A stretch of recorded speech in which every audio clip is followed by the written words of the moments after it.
We're going behind the scenes of Borussia Dortmund, home to one of the most passionate fan bases in the world. But what makes that atmosphere so legendary? Welcome to Inside Dortmund, brought to you by Online Betting Guide. I've never experienced anything like walking on that style stand, just having a look around. It's incredible. All standing as well. I've never been in an all standing stand. I've never stood watching a football game. No, in a stadium. It's wild. I stand for about 3 seconds, and then someone behind me goes, "Sit down." This is at Rovers. They've just brought safe standing, 500 people in. This wall, 25,000 people going absolutely ballistic. Yeah. And what about Christoph, who showed us around? Isn't it? The yellow wall, world famous. So Christoph, who showed us around, hosts the Borussia Dortmund podcast. And he was telling us about goals getting scored in that stand, the absolute euphoria. And to be honest, genuinely nothing like it, the things he was describing. He was telling us about one goal scored in extra time, 2-1. They won in 93rd minute. He fell 4 rows. There was just beer flying everywhere. It's just utter euphoria. He was safe, though, because he landed on a lot of people. Yeah, so. Thankfully, what he told us was safe. People provide a good cushion, so that's good. And it just sounded like loss of... You know when people say, oh, limbs everywhere and stuff like that? It just sounded like loss of limbs. And he said the only way that you should really enjoy a football match is by standing, because you feel like you're one group, like one mass of people. Like whenever anything happens, you all react in the same way at the same time. That's difficult to replicate. I can't think of anywhere that we've ever been that gets anywhere even close to that kind of sensation. Yeah, I think we've been to a lot of modern clubs as well, right. And we've seen how like modern football is, but you can really feel here, even though they're such a big European powerhouse, you can really feel like how like the culture and how old the club is. Oh yeah, yeah. Even walking through the stands, even walking through the tunnels before, where the fans like congregate and whatever, it felt like I was back in time. I know what you mean. Do you know what I mean? Yeah. It felt like I was before I was born. Right, 100%. So they've hung on to some history, some amazing history, but then as well, they're obviously pushing forward, aren't they? They've done amazing things in recent years. One thing that I really like about this place is they think about things in terms of how can we maximize the emotion. It might not be how can we be the sleekest, cleanest, most elegant. It's like literally how can we build the drama so that this is all their about most passion. Exactly. Yeah. So when we went through the tunnel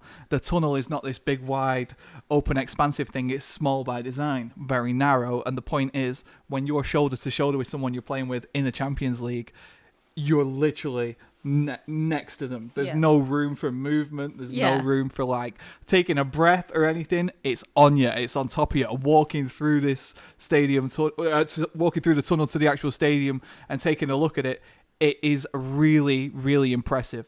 And they were telling us about how initially we actually stood on the roof of the old stadium right before they built it up to be like double the capacity.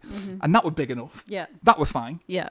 Yeah. But I actually... think as a player, if you go through that tunnel and you come out, and they played the song down there as well, didn't they? I mean, I can't imagine the kind of emotions as a Dortmund player, but then also as a rival. Right. You come down the tunnel, such a small tunnel, you can barely walk in it, and you come out to 80,000 fans. What you do? Howling. I couldn't even imagine the scale of it, to be honest. It was unreal. And I'll tell you what was really cool about today. Like, I learned quite a lot of personal little stories that I thought were quite interesting and really special. So Dortmund's obviously had some amazing managers coming through. They had Klopp in recent times and Thomas Tuchel. And do you remember when we were looking through the changing room, he was telling us about how obviously Klopp's management style different to Tuchel's, but both amazing managers. So when Klopp's managing, if you come in, you can throw your boots wherever you want. You could do anything. But then Tuchel insisted on way more organisation. And that's still there to this day. So there's this little system that he's created in the middle where he's like, right, when you come in, your boots go here. If it's dirty, it goes there. If it's clean, it goes there. So that's clearly a man more focused on organising. Whereas Klopp is passionate and Klopp is just like raw, like, get out of the type thing. And you know what? You say it's a system, this, that, the other.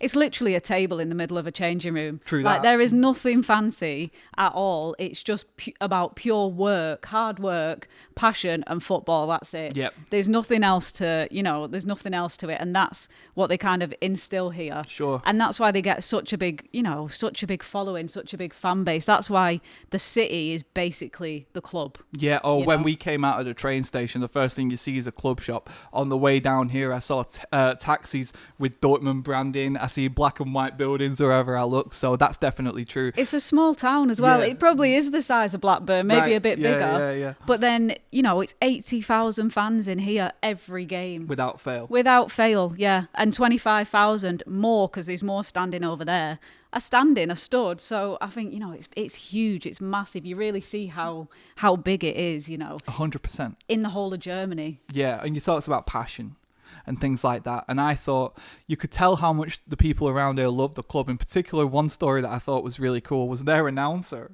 is an old player. Like, Yeah. their announcer is an old player who played in a final injured. He shouldn't have played. Yeah. He knackered his leg, and he really shouldn't be out there, but he did. And there's a quote on the wall when we were walking into this room, which I thought was cool, which was, "I would do it all over again." Yeah. And it was referring to that injury because he played in the final. He was amazing in the final. And now he's still here at every game, starts in the middle of the pitch, and then he makes his way up to the booth down there. You kind of relate to him, don't you? A little bit. I was like, oh, well, I didn't play anything, but like, It's a bit of a cool box over there. Yeah, it's pretty cool, honestly, just the attention. Oh, and as well, one thing that I really like about this podcast is we go to different clubs, we see a lot of things that they do similarly, but I'm really interested in the things that make them stand out and make them unique. Yeah, I mean, this again, it feels a bit like Celtic. I'm not going to lie. Like the fans, the atmosphere, and the dare I say it, the derby between Dortmund Schalke feels a lot like Rangers Celtic. It did, and when we were there, we were like, we want to come to a game, this, that, the other, and here it's like we want to see that game. Yeah, and when we were actually getting shown around because Schalke have dropped down a league now, we were finding out that people really want to see Schalke back at that level just so that rivalry can continue at the same level. It reminds me of where Celtic and Rangers were not so long ago, when Rangers weren't really batting at the same level. Yeah. And they wanted to see it again, but just because of the tension, like the drama, the passion and the emotion like we talk about. And that's something that's really big for them. But obviously the South Stand is what's really unique about this club, the fact that there's 25,000 people standing. But I found this right interesting as well.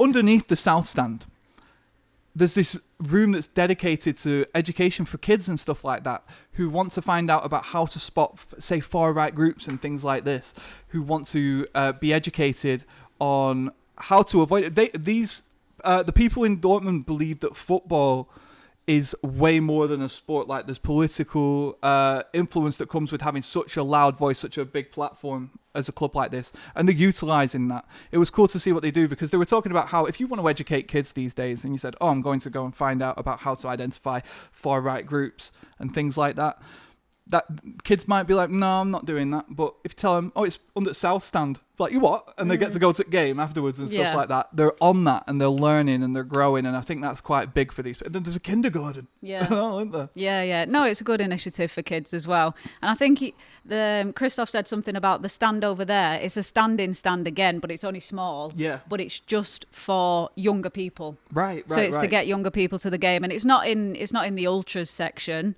It's a face in it, but it's a good way to, introduce them to that kind of fandom, I guess. 100%, yeah.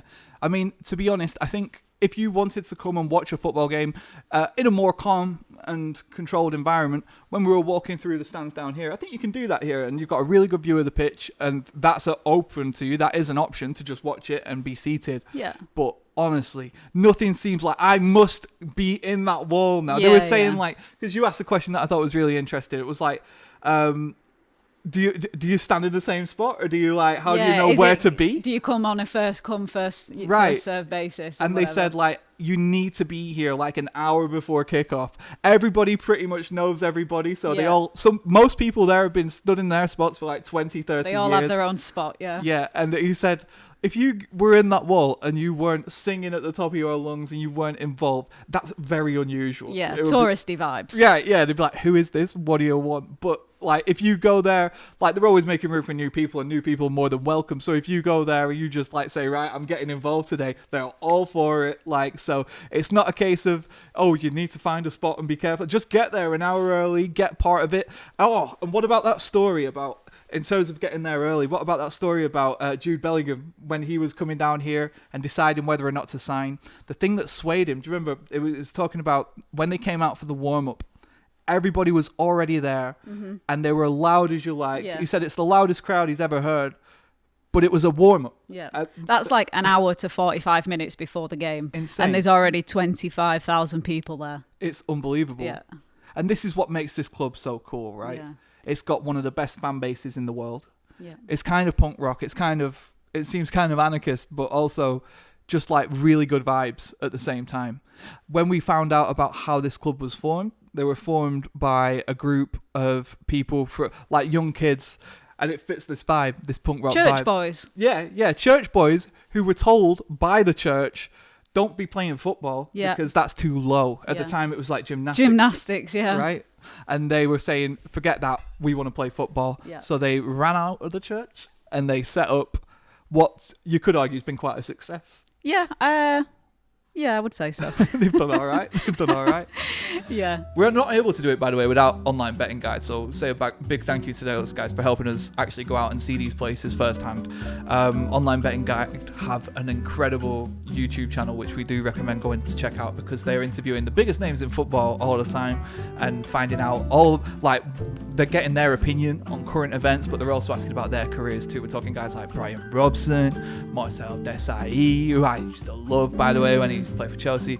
Emmanuel Petit, who've we got? Go on. Wes Brown, the big who've dog. we not got? Well, yeah, Man United icon. And yeah, they're adding stuff all the time. There's new content coming out. So we definitely recommend going to check them out. You can go to Online Betting Guide. It's youtube.com/@OLBG UK. We'll pop that in the description as well. But yeah, we definitely do recommend going to check them out, and we do thank them for helping us go and see these. Isn't it cool, like when we get to see a new club firsthand and they just sort of show us their operation and why they care and stuff like that. So couldn't happen without them, and we do appreciate that very much. So yeah, thank you, Online Betting Guide. We've not even mentioned the players that have been here. I think that speaks for itself, though. I mean, Unreal. The likes of Erling Haaland, Jude Bellingham, Marco Reus. Do you know what I mean? Yeah. Like, it's somewhere where, you know, whether you're German or not, people, big players, big names have all been here. And, you know, I think the likes of Jude Bellingham and Erling Haaland especially, the fact that they've grown here as well. Right. You know, they've developed them in such a way that they're two biggest stars in the world at this current moment. Yeah, for sure. And they were made here. So yeah, they were saying they don't buy stars, they make stars. Yeah. And that definitely seems true. And we were learning all about actually how Erling Haaland in particular really had a really strong affinity with this club. When he was doing his last interview, he did it in the museum, which we were lucky enough to go and check out. And he took ages just having a look at every little trinket, every little thing, and identifying them. He already knew what they were and things like that. He loved it and lived it here. Yeah. And I think he was very sad to go. I'm sure he's got over it. I'm sure he's hanging in there. But then also Jude Bellingham, when he came back last year for the Champions League final, you know, he played against Dortmund. And I think that, you know, Christoph was saying that was emotional because, you know, I watched the Jude Bellingham documentary and he said he was emotional when he played Dortmund. So it just shows like the affinity that the players have for the club, have for their teammates here. Yeah. It's such a, you know, it sounds like such a good, well-tied place to grow up to be. And it, you know, it fits in the fact that they've grown up here. They're like that now. It fits in with the fact that there's a kindergarten below the stand, a school and whatever. It's kind of building the player and building the person as well as, you know, 100%. the footballer. I think if they take you in, these fans, you're never going to get that anywhere else. Yeah. Like if they take you in and you're one of their own, I mean, there's a reason. Look, there's got to be a reason that a former player wants to stick around and do the announcing for years to come. Every player who's come through and passed through, who is one of these big stars, loves it. Yeah. Absolutely loves it. And it's not hard to see why. When you just stood in that stand at the very top, I talked about getting dizzy at Celtic. Yeah, it's insane. And then also, you know, you've got the women's team as well, who are doing really well. They're winning year on year. Right. The fact that they started it at the bottom as well, they've slid them into the bottom, you know, the bottom tier or whatever it was. I remember that happening. I thought, oh, finally Dortmund have got a team. Yeah. And now, you know, they've won year on year and, you know, they're growing as a women's team and they play in the old stadium, which is literally tied to the hip to this stadium. Really cool. The fact that that's so old and you can see some of the bricks, it looks ancient, right? Yes. And it's got a running track round it. But this, the women's team play there. They're in the 3rd tier currently, and they got 10,000 fans. I mean, that is insane in that stadium. So, if they can keep winning, the champions in 2 years, I think the aim is to be in the women's Bundesliga. I think that would be unbelievable. And Christoph said, and we believe as well, if the women's team played here when they were in the Bundesliga, they'd easily get 80,000 fans. 100%. Easily. Like the feel of this club in this city, easily. Yeah, definitely. It's like that I was saying, they're so passionate. Like, they take you in, they're back you. And that stadium that we saw that's literally right across the road was so unique. And still, it was like weird because I felt like it was a very unique sort of stadium, never seen anything like it. But so was this. Like, whatever vibe they were on when they came up with that is sort of to be felt here as well. And another little cool tidbit is, so you've got the stadium, it's right opposite this stadium. When you walk into this stadium, do you remember what they said? There's 2 sides of steps. There's like, on the left side, that's where the home team come down. On the right side, that's where the away team come down. Home team has 12 steps, away team has 13 steps. Football's full of superstition and stuff like that, isn't? And anything they can do to like gain a little edge, they believe that makes it unlucky. For some reason, Lewandowski still thinks he can go down the home steps, and apparently he scores every time he comes here. There must be something in it then. Something in it, potentially. Definitely something in the steps. Absolutely. I think the family feel for the club's really cool. The fact that obviously it's one of the most passionate, loud, ultra groups that you're ever going to find anywhere. And just the blend between adopting some of the modern side of football, but also keeping that like working class nature very much like alive and well. Really cool club, very much probably one of the most unique clubs I think we've covered. Yeah. And I'd must see a game. Yeah. Ideally a derby. Yeah. Ideally I can a see derby. You in that stand with a beer. Pretending I know the words. Yeah. I'm like, yeah.